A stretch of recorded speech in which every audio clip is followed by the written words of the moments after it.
quarterbacks. I've done it to Cam Newton. I've done it to Kirk Cousins. I've done it to Aaron Rodgers. I've done it to freaking Drew Brees. Do it to Tom Brady. I do it to all the quarterbacks. I'm hard on them all. Dillon, I got a question, though. If you did have to put the blame on something for the Eagles' troubles this season, what would it be? First, it would be lack of explosiveness at wide receiver. Second, it would be play calling. So do you expect Peterson to possibly get let go this season, or do you think he stays? Not Peterson, but maybe Mike Groh. Okay. All right, no. I just wanted to see what you were saying. And do you think they make moves at cap time for some bigger wide receivers to come in? Because obviously Jeffrey had some locker room troubles, again, like he did in Chicago. And then, and then also, too, Aguilar, I mean, obviously having troubles. It's not just been this season. It's been the season before that, had trouble catching the pass. So, I mean, do you think they make a move in this offseason to try and land a biggie? Because we know Howie Roseman is not afraid of making the big signings. I think it's going to be more of a draft time thing. There's a lot of value this year when you look at, guys the Eagles aren't going to be drafting high enough for some of these guys. Like, they got Jerry Jeudy, CeeDee Lamb, CeeDee Lamb was one I've actually mock drafted to you guys in a couple drafts so far. CeeDee Lamb is just, God, fireworks every time he touches the ball. Yeah, so it's just a super good year if you need to draft a wide receiver. Okay, so that's probably where they'll go. Can we do this too? Why are we doing mock drafts when we don't even have all the people that are declaring yet? Like, you can't even have people. Well, Dillon, he's gone now. He took off. I think he's checking. I think he's re-switching. Yeah, his headphones probably went out. No, I do mock drafts all the time still, man, on my own time. I know you why do. Why can't I do mock drafts on my own time? It's kind of like the power rankings thing. It's like, why would you do it when we don't even have, everybody? I do one a week. Sure. Oh, you goofy. It changes. All right, did you get through all your really. Your 20 to 17 or whatever? No, I did not. I had 20. The Jaguars. I had Panthers 19, Eagles 18, and I had Browns 17. They made a big jump with that win over the Steelers. That was monumental in their history, guys. That's why I jumped them so much, because the Steelers have had the Browns numbers for decades. So when the Browns were able to beat them on primetime football, that's big. So that's why I got the Browns jumping up. AFC is a very winnable place in the AFC wildcard spot, and I think the Browns could possibly make a run even without Myles Garrett. You get Kareem Hunt back recently, and he's knowing the offense more and more, but week by week, I think the Browns are on an uptick. All right, so I got the Chargers at 20, down 4 spots. The Panthers stay at 19. Steelers are down 3 spots at 18, losing to the Browns.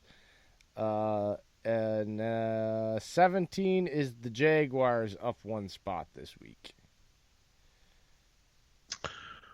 So excuse me, sorry guys. Just go, and by the way, go 16 through 11 so that we can do our top 10, bottom 5, and then top 5. Okay. So right now I got the Steelers at 16. They got whooped by the Browns. I almost put them over them because of that. But the Steelers got a lot of talent. They are 5-5 right now, so I'm not going to sit there and knock what they've done. Maybe they can turn it around, and who knows? Maybe Big Ben comes back. Just maybe. 15, I got the Titans going ahead and holding strong there. I think they're one of the sneakier good teams in the league right now. Just with their offense, Derrick Henry in the cold weather at home, God, it really makes me want to jump on their bandwagon. I don't want to jump on it, but it really looks good with Ryan Tannehill there, and their defense is really talented as well. And hopefully their receivers can start stepping up besides Adam Humphries, because he's the one who really stepped up in that win over the Chiefs. Also, too, 14, I have the Colts. Big win over a AFC South rival. I really expect them to keep it rolling. Jacoby Brissett came in injured back on to start this week, and he's still producing with no namers on wide receivers, guys. So don't expect the Colts to fall off anytime soon. I had the Rams falling to 13. Man, they're 6-4. They got an ugly win Sunday Night Football, even with a lot of wide receivers going out. You had Cooks. You also had another Dillon. Who's their wide receiver two there after Cooper Kupp? Well, they had Woods, who I think was out. That's who it is. Robert Woods. He's been kind of having a weird situation. Well, I mean, either way, I mean, he still is a surprise and active. They both were out, and they still were able to get a win. So there's plenty of talent to be had when those guys come back. And still, I mean, and Gurley looks like he's showing flashes of the kind of being the running back he once was. Maybe getting some more carries when it gets a little bit colder. Number 12, the Texans. I have them falling quite a bit. I hate me to put them here. I know they're talented, man, but their defense really showed their ugly head. That 32nd ranked defense overall is really rough, and Deshaun Watson, as great as he is, great as DeAndre Hopkins is, you can't overcome that. And then you have number 11, the Cowboys. They had an ugly win against Detroit because they started down 10-0, came back, and Driscoll almost came back with doing just read option running, almost came back and won the game before Cowboys put it out of reach. So Cowboys are a solid team, but they're nothing dangerous, in my opinion. They need to show a lot more this week against the Patriots. Okie. All right, so we got at 16 up a spot, the Titans. 15 down 6 spots, it's the Texans. They got shellacked, man. Just whooped up on both sides and down the other. At 14, down 7 spots, it's Dillon's Eagles. See, I still have them higher than him. And again, I believe they can jump way back up if their quarterback corrects the situation, because we have seen it all over the league, Dillon. This is what I'm saying. He corrects those few little things I was saying, and they're very easily done. And I know he's probably thinking the same thing. And I believe that's the difference regardless of what everybody else is doing, because quarterbacks, when they're doing those little extra things, like even if it's a 4-inch in ball placement, like I was just nitpicking, like Aguilar's got to catch that, or really then somebody's got to go do something else. Like right now, they're really going to look at that and be like, yeah, he dropped it, but, Carson's got to put that in a better spot. It almost prolongs this crappy receivers being around just because he's not being as perfect as we know he can. So I think the Eagles have a lot of talent. They're there this week, but I think if Carson Wentz shows the things we've already seen him be able to do, they'll jump right back up into the top 10 again, because they have the talent to do this. I think they can win the division still. It's a big game versus Seattle this week, but then you got, Miami, Washington, Giants. So that's what I mean. I still think they can win the division and make the playoffs either way. So 13 staying the same this week is the Bills. They had a win, but it was against the Dolphins, so they don't move anywhere. Really, they stay right where they're at. At 12, up 2 spots, I've got the Raiders. They're looking more and more impressive with each week. They're looking more like a complete complementary team. Well, I shouldn't say complete, but they look more and more like a team that can complement each other on both sides of the ball from week to week and get W's. So that's very cool to see. And then at 11, up 1 spot, is the Rams. The Rams, honestly, this season, guys, I don't know about you, they're the hardest team in all of these 32 to figure out where to place each week. Wins and losses. They're just so hard because you look at them across the board and you see all this talent, and then when you watch the games, even when they win, it never seems to click for everybody. Like half the team is clicking and half the team isn't, or 3/4 of the team is off. It never looks good with the Rams this year. I don't know. What do you guys feel? They just seem like, for me, they're a hard team to judge when I'm doing these each week of where I need to place them out of all of them. Oh, yeah. Couldn't agree more. I mean, it definitely isn't that smooth sailing like it was last year. Yeah, they're having the Super Bowl hangover. I mean, Gurley's knee arthritis problem was coming out, and they kind of had to nurse him along through the season. And like I said, they're starting to use him a little bit more. So you're going to start seeing him be used more in the cold to see how much his knee can take. All right. Top 10 there, bud. Top 10, bottom 5, basically.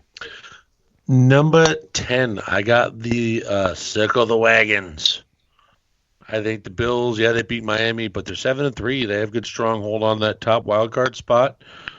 They got a rough schedule coming up, and that's going to determine if they free fall or they climb a little bit more and more.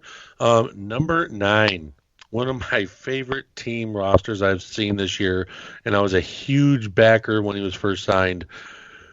Old Chucky and the Raiders. All the way up to 9. I know they're 6-4, but guys, they are on a streak right now.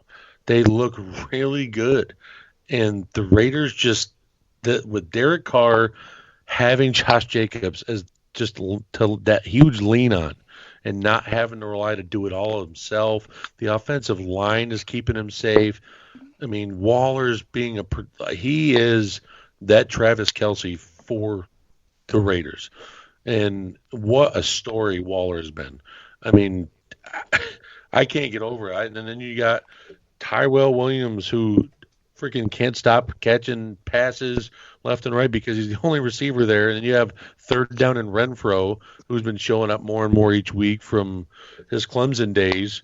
So there's just weapons galore there right now. And then having Jalen Richard as a secondary back is a huge receiving threat. So you have to change up your whole defensive scheme when he comes in, because it's like the Aaron Jones, Jamal Williams effect. Aaron Jones is in between the tackle runner, but Jamal Williams has this really weird ability as a bigger back to receive. So just the Raiders, huh? So real quick, yes or no answer from both of you. Derek Carr is the starting quarterback for the Las Vegas Raiders in 2020. Yes. Week 1. Yep. All right. He's bought into Chucky's system, man. I was gonna say I think Gruden didn't like him at first, but I think that he's won him over. I think the way he reacted after Antonio Brown left is what won Gruden over for him, because he took charge. He took that leadership and took the offense by the horns on this. So it's just really good to see Carr finally showing his full ability. And I mean, number 8, I got the Vikes. I dropped them a little bit. They shouldn't have. I'm sorry. As an 8-3 team, you should not be that close or that down by that much in a 20-0 game. Yes, props to coming back. I got that, but they shouldn't have been in that position in the first place. No Thielen? I mean, come on. It's the Denver Broncos, Dillon. It's Brandon Allen.